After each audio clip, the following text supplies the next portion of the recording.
Hey guys, welcome back to my channel. ഇന്നത്തെ video ഒരു day in my life കാര്യങ്ങൾ ഒന്നുമല്ല കേട്ടോ. സാധാരണ ഒരു ദിവസമാണ്. ഒരു പ്രത്യേകത ഉണ്ടെന്ന് വെച്ചിട്ടുണ്ടെങ്കിൽ ഈ കറങ്ങുന്ന ഫാൻ ഏതാനും നിമിഷങ്ങൾക്കകം നിൽക്കുന്നതാണ്, അല്ല നിശ്ചലമാവുന്നതാണ്.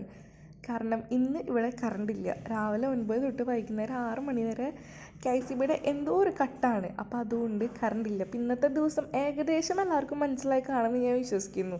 ഭയങ്കര ബുദ്ധിമുട്ടാണ് കറണ്ടില്ലെങ്കിൽ ഉണ്ണികളെ കൊണ്ടുള്ള അവസ്ഥ. സേറേനെ ഇപ്പോൾ പണ്ടത്തെ പോലെ കിടത്തോടത്ത് കിടക്കില്ല, ഉരുണ്ടും മറിഞ്ഞും കമിഴ്ന്ന് 3-4 പ്രാവശ്യം ഉരുണ്ട് പോകുന്നത്. അപ്പോൾ അവൾ തന്നെ കിടത്തി പോരാൻ എനിക്ക് വിശ്വാസമില്ലാത്ത കാരണം ഞാൻ എൻ്റെ പ്രഗ്നൻസി പില്ലോ കവർ വെച്ച് താഴേക്ക് ഇറക്കി. എൻ്റെ പ്രഗ്നൻസി പീരീഡിന് ശേഷം പിന്നെ ഇപ്പോഴാണ് എനിക്കത് നല്ല യൂസ്ഫുള്ളായത്. അപ്പോൾ പ്രഗ്നൻസി പില്ലോനകത്താണ് ഇപ്പോൾ സേറ കിടക്കുന്നത്. അതാകുമ്പോൾ തിരിഞ്ഞും മറിഞ്ഞൊന്നും പോവില്ല, അത്യാവശ്യം വെയിറ്റും ഉണ്ട്. അപ്പോൾ ഞാൻ സേറേനെ വീണ്ടും ഒന്ന് ഉറക്കി കിടത്തിയിട്ട് എൻ്റെ പണികൾ ഞാൻ ആരംഭിച്ചു. വേറൊന്നുമല്ല, വീട്ടിൽ കുറച്ച് പണികളുണ്ട് നമുക്ക് ചെയ്ത് തീർക്കാനായിട്ട്. സാധാരണ എല്ലാവരും പറയും വീട്ടിൽ എന്താ ചെയ്യണേ, ഇല്ല ഞാൻ ഹൗസ് വൈഫാ. അപ്പോൾ ഒരു പുച്ഛഭാവമാണ് അവരുടെയൊക്കെ മുഖത്ത് ഞാൻ കണ്ടിട്ടുള്ളത്. സത്യസന്ധമായി പറയുകയാണെങ്കിൽ 24 മണിക്കൂറുമുള്ള ഒരു ജോലിയായിട്ടാണ് ഞാൻ ഇതിനെ കാണുന്നത്. അപ്പോൾ എല്ലാവർക്കും ഉള്ള മറുപടി ആയിട്ടാണ് ഈ വീഡിയോ ഞാൻ ഡെഡിക്കേറ്റ് ചെയ്യുന്നത്.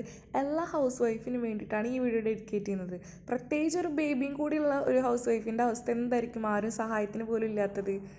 അപ്പോൾ വീട്ടിൽ ഏകദേശം കുറച്ച് കാര്യങ്ങളാണ് ഈ വീഡിയോയിൽ കൂടെ ഞാൻ കാണിക്കുന്നത്. അപ്പോൾ രാവിലെ തന്നെ എണീറ്റ് വീട് ഫ്രണ്ടൊക്കെ ഒന്ന് അടിച്ച് വാരി തുടച്ച് ക്ലീൻ ആക്കിയിട്ടു. ഇനിയാണ് നമ്മുടെ അകത്തത്തെ കലാപരിപാടി. അപ്പം ഞാൻ കുറച്ച് ഡ്രസ്സുകൾ മടക്കി വെച്ചിട്ടുണ്ടായിരുന്നു, ബാക്കി കുറച്ച് മടക്കാനുണ്ടായിരുന്നു. അപ്പോൾ അതൊക്കെ വേഗം വൃത്തിയാക്കിയിട്ട് വെച്ചു. ഈ അകത്തിട്ടേക്കണ ബെഡ് സേറേനെ കിടത്താനുള്ള ബെഡാട്ടോ. അവളിങ്ങനെ മണ്ണിലും നിലത്തൊക്കെ കളിക്കുന്നേക്കാളും എനിക്ക് കുറച്ചും കൂടി കംഫർട്ടായത് ഇങ്ങനൊരു ബെഡ് ഇട്ടിട്ട് അതിലൊരു വിരിച്ചിട്ട് അവളെ കിടത്താണെങ്കിൽ അവൾ കുറച്ചും കൂടി കംഫർട്ടായിട്ട് അവൾക്ക് കിടക്കാം. അപ്പോൾ അത്യാവശ്യം കനമുണ്ട് ഈ ബെഡ്. എന്നെക്കൊണ്ട് ഒറ്റയ്ക്ക് അതെന്തായാലും പൊക്കാൻ പറ്റില്ല. കാണുമ്പോൾ ചെറുതാണെങ്കിലും അത്യാവശ്യം വെയിറ്റ് ഉണ്ട്. അപ്പോൾ ഞാൻ അവളെങ്ങാനും ഉണർന്നിട്ടുണ്ടെങ്കിൽ ഞാൻ ഈ ബെഡിൽ കൊണ്ടുപോയി കിടത്തും കുറച്ച് നേരം കളിക്കാനൊക്കെ ആയിട്ട്. അപ്പം ഞാൻ വേഗം എൻ്റെ പണികൾ ചെയ്യാണ്. രാവിലെ ബ്രേക്ക്ഫാസ്റ്റ് കഴിച്ചതിൻ്റെ അങ്കാണ് ഇപ്പോൾ ഈ കണ്ടുകൊണ്ടിരിക്കുന്നത്. പിന്നെ കുറച്ചും മെഡിസിൻസും സാറയുടെ ഫീഡിങ് ബോട്ടിലും അങ്ങനെ കുറച്ച് കാര്യങ്ങളുണ്ടായിരുന്നു. അപ്പോൾ അതല്ലാതെ എനിക്കിനി വീട് എപ്പോഴും നീറ്റായിട്ടിരിക്കണം. പ്രത്യേകിച്ച് ഞാൻ മാത്രമുള്ള വീടായ കാരണം ക്ലീൻ ആക്കിയിട്ട് ഇട്ടിട്ട് പോയാൽ അതുപോലെ തന്നെ കിടക്കും. ഇനി കുറച്ച് കഴിഞ്ഞാൽ സാർ ഇത്രയും കൂടി വലുതായിട്ടുണ്ടെങ്കിൽ എൻ്റെ ഈ പ്ലാനൊന്നും നടക്കില്ല. അതുകൊണ്ട് ഞാൻ എപ്പോഴും നീറ്റ് ആൻഡ് ക്ലീൻ ആയിട്ടേ വയ്ക്കുള്ളൂ. ഇപ്പോൾ എൻ്റെ വീട്ടിലോട്ട് ആര് വന്ന് കയറിയാലും ചോദിക്കും വീട് ആരാ മെയിൻറ്റെയിൻ ചെയ്യുന്നത്, ഫസ്റ്റ് ക്വസ്റ്റ്യൻ ഇതായിരിക്കും ചോദിക്കുക. അപ്പോൾ എനിക്കത് കേൾക്കുമ്പോൾ ഭയങ്കര സന്തോഷമാണ്. നല്ല നീറ്റായിട്ട് വെച്ചിട്ടുണ്ടെന്ന് കേൾക്കുമ്പോൾ തന്നെ എനിക്കൊരു സന്തോഷമാണ്. അപ്പോൾ അതുകൊണ്ട് ഞാൻ എപ്പോഴും വീട് നീറ്റ് ആൻഡ് ക്ലീൻ ആയിട്ട് ഇടാനായിട്ട് ശ്രദ്ധിക്കും. അങ്ങനെ ഞാൻ ക്ലീൻ ചെയ്യണതിൻ്റെ ഇടയിൽ എനിക്ക് ബെഡിൽ നിന്ന് കിട്ടിയിട്ടുള്ളൊരു സംഭവമാണിത്. ഇത് മുട്ടയല്ല കേട്ടോ, ഇതൊരു കുഞ്ഞു കൊന്തയാണ്. സാറയ്ക്ക് ഗിഫ്റ്റ് കിട്ടിയതാണ് കേട്ടോ. ഒരു സിസ്റ്റർ സാറയ്ക്ക് വേണ്ടി തന്നു വിട്ടൊരു ഗിഫ്റ്റാണ് ഒരു കുഞ്ഞു കൊന്തയത് സാറയ്ക്ക്. പിന്നെ ഞാൻ ഈ ചില്ലറ പൈസ കുറേ ദിവസമായിട്ടൊന്ന് എണ്ണണമെന്ന് വിചാരിച്ചിട്ടുള്ള കാര്യമായിരുന്നു. ഞങ്ങൾക്ക് കിട്ടുന്ന കോയിൻസ് ഞങ്ങൾ ഇവിടെ വന്നിട്ട് കളക്ട് ചെയ്തിട്ടും അങ്ങനെ ഈ സാധനം നിറയുന്ന ദിവസമാണ് ഞങ്ങളത് കൗണ്ട് ചെയ്യുക. ഇപ്പോൾ ഏകദേശം നിറഞ്ഞിട്ടുണ്ട്. അപ്പോൾ ഇന്ന് എന്തായാലും അത് നൈറ്റ് കൗണ്ട് ചെയ്യണമെന്ന് വിചാരിച്ചിട്ടുണ്ട് എത്രയാവും എന്നുള്ളത്. അപ്പോൾ ക്ലീനിങ് ഒക്കെ കഴിഞ്ഞപ്പോൾ കണ്ടില്ലേ വീട് എന്ത് രസമായിട്ടാണ് കിടക്കുന്നത്. എനിക്ക് വീടിങ്ങനെ നീറ്റായി കിടക്കുന്നത് കാണുമ്പോൾ തന്നെ ഒരു കോൺഫിഡൻസാണ്. ഉള്ളിൻ്റെ ഉള്ളിൽ ഒരു ചെറിയൊരു കോൺഫിഡൻസ്. ആ കറങ്ങിക്കൊണ്ടിരിക്കുന്ന ഫാൻ നിശ്ചലമായിട്ടുണ്ട് കേട്ടോ.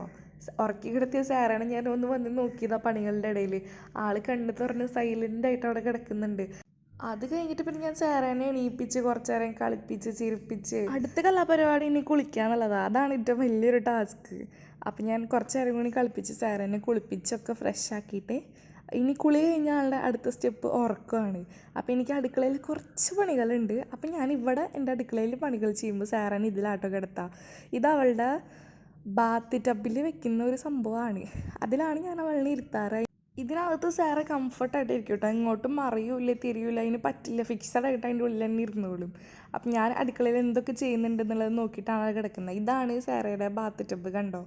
ഇതിൽ സാധാരണ കുളിപ്പിക്കുകയാണ് ചെയ്യുക. ഞാൻ ഇതിൽ കുളിപ്പിക്കാറുണ്ട്. അത് കഴിഞ്ഞ് ഞാനത് ഡ്രൈ ആക്കിയതിന് ശേഷം ഞാൻ കിച്ചണിൽ എന്തെങ്കിലും ചെയ്യുമ്പോൾ ഇവിടെ സാറനെ ഇങ്ങനെ കിടത്തും. അല്ലെങ്കിൽ വാശി പിടിച്ച് കരച്ചിലൊക്കെ ആയിരിക്കും റൂമിൽ. ചില സമയത്ത് തന്നെ കിടക്കും, ചില സമയത്ത് വാശി പിടിച്ച് കരയും. ഇപ്പോൾ കണ്ടോ നല്ല ഉറക്കം വരുന്നുണ്ട്. കുളിയൊക്കെ കഴിഞ്ഞപ്പോഴേ ആൾക്ക് നല്ല ഉറക്കം വരുന്ന ടൈമാണ്. ചിലപ്പോൾ ഇതിലിരുന്ന് തന്നെ ഉറങ്ങും കേട്ടോ. നമ്മൾ കിച്ചണിൽ എന്തെങ്കിലുമൊക്കെ ചെയ്തുകൊണ്ടിരിക്കുമ്പോൾ ആൾ തന്നെ ഉറങ്ങിയിട്ടുണ്ടാവും ഇതിൽ കിടന്നിട്ട്. അപ്പം ഞാൻ പതുക്കെ എടുത്തുകൊണ്ടേ കിടത്തും.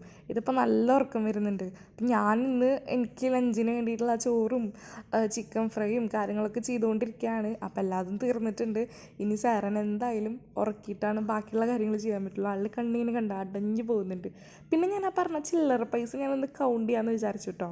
ആ ചില്ലറ പൈസ ഏകദേശം ഞാൻ കൗണ്ട് ചെയ്തപ്പോൾ ഒരു 1000 സംതിങ് ഉണ്ട്. 1236 അത്ര അങ്ങോട്ട് സംതിങ് ഞാൻ എഴുതി വെച്ചിട്ടുണ്ട് കറക്റ്റായിട്ട്. ഇപ്പോൾ വോയിസ് ഓവർ കൊടുക്കുമ്പോൾ അത് കിട്ടുന്നില്ല എത്രയാന്ന്. അപ്പോൾ 1 രൂപയുടെ കോയിൻ ഇത്ര, 2 രൂപയുടെ കോയിൻ ഇത്ര, അങ്ങനെ ഇങ്ങനെ കൗണ്ട് ചെയ്ത് വെച്ചിട്ടുണ്ട്. അപ്പോൾ ഇങ്ങനെ വല്ല പൈസ കിട്ടുമ്പോൾ നമുക്ക് പണ്ടൊക്കെ കുട്ടിക്കാലത്ത് ചെയ്യുന്ന കുറേ മെമ്മറീസ് ഇതിൽ കയറി വരും. പിന്നെ ഞാൻ വീഡിയോൻ്റെ തുടക്കത്തിൽ പറഞ്ഞൊരു കാര്യം, ഹൗസ് വൈഫിൻ്റെ കാര്യം. ഞങ്ങൾക്ക് വീട്ടിൽ ഒരുപാട് പണികളുള്ള കാരണം ഞങ്ങൾ ജോലിക്ക് പോകാത്തത്. അതും പോരാത്തതിന് 6 മാസമുള്ള ഈ കൊച്ചു കുഞ്ഞിനെ വേറൊരാളുടെ കയ്യിൽ ഏൽപ്പിച്ചിട്ട് പോകാനായിട്ട് എന്നെക്കൊണ്ട് പറ്റില്ല. അപ്പോൾ അതുകൊണ്ട് എനിക്ക് എൻ്റെ ബേബീനെ നോക്കണമെന്ന് ആഗ്രഹമുണ്ട്. അതുകൊണ്ടാണ് ഞാൻ ജോലിക്കൊന്നും പോകാണ്ട് വീട്ടിൽ സാറാനെ നോക്കിയിട്ട് ഇങ്ങനെ ഇരിക്കുന്നത്. അപ്പോൾ ഇത് കണ്ടിട്ട് നാളെ ആരെങ്കിലും ഹൗസ് വൈഫ് എന്ന് പറഞ്ഞ് പുച്ഛിക്കാനാണ് ഭാവം എന്ന് വെച്ചിട്ടുണ്ടെങ്കിൽ എനിക്ക് യാതൊരുവിധ പ്രശ്നമില്ല. നിങ്ങൾ പുച്ഛിച്ചുകൊണ്ടേയിരിക്കും, ഞാൻ എൻ്റെ ജീവിതമായിട്ട് മുന്നോട്ട് പോയിക്കൊണ്ടേയിരിക്കും. അപ്പോൾ ഇന്നത്തെ വീഡിയോ ഇത്രയേ ഉള്ളൂ. Thank you for watching. Bye. Video ഇഷ്ടപ്പെടുകയാണെങ്കിൽ ലൈക്ക് ചെയ്ത് സബ്സ്ക്രൈബ് ചെയ്യാൻ മറക്കരുത്.